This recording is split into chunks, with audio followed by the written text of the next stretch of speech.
It's not the Wild West, but it certainly was a train robbery.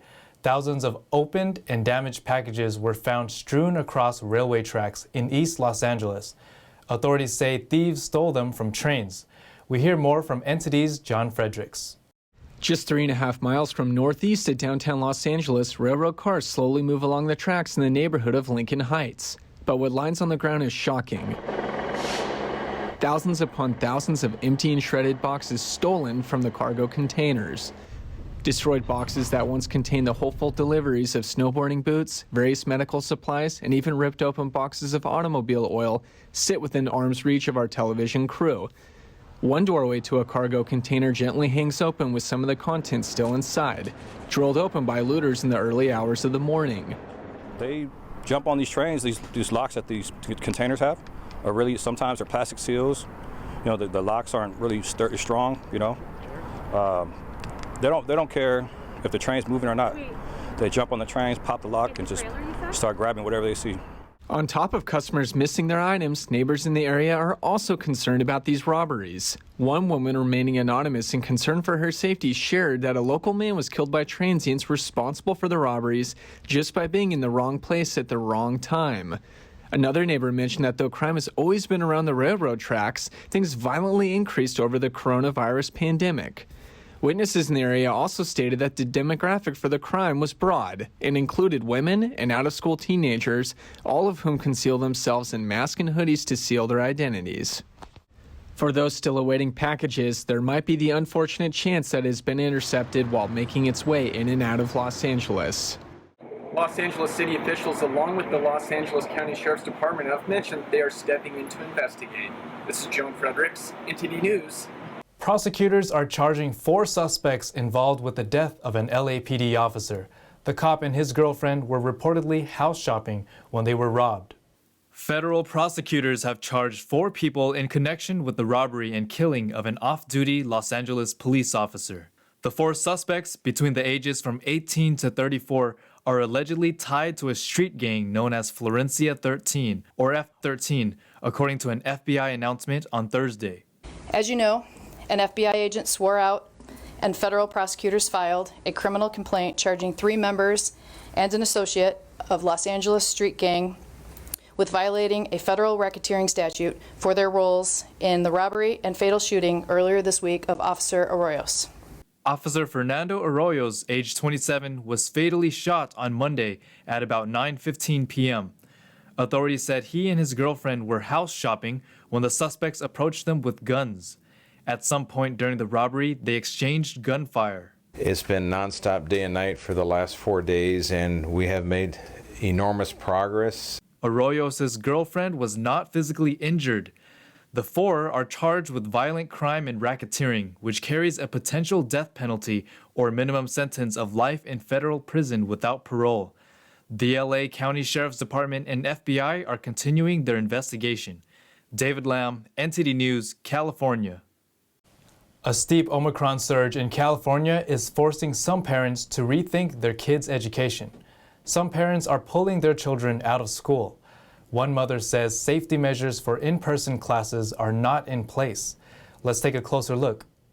Like a rising number of parents, Yelena Wheeler of Burbank, Los Angeles County has decided to homeschool her 2 young children amid a surge of the Omicron variant. It's just sending kids to a chickenpox party at this point.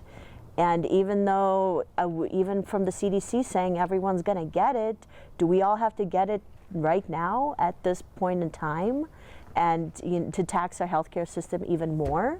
Wheeler and her partner are both health workers. Their kids, one in kindergarten and the other in 3rd grade, have been off school for 2 weeks. They haven't started online learning or any other alternative education. What do we have to do in the chat? While the 2 are playing in the backyard, Wheeler voices her complaint. We did everything imaginable, and now the school districts are like, we don't have funds, we're not going to do mandatory testing, and so come send your child, we can't guarantee it's safe.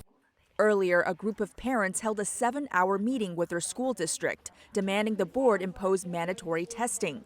Wheeler was among them, but she says no agreement was reached. We understand nothing is guaranteed safe, but It's one thing if all other districts were not doing mandatory testing, but one of our biggest districts right next door to us, 3 blocks away from here, LAUSD has mandatory testing, and we don't.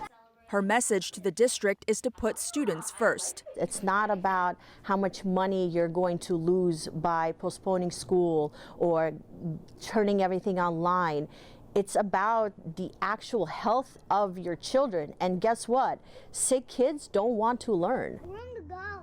The mother says she won't send her kids back to school until proper safety measures are in place.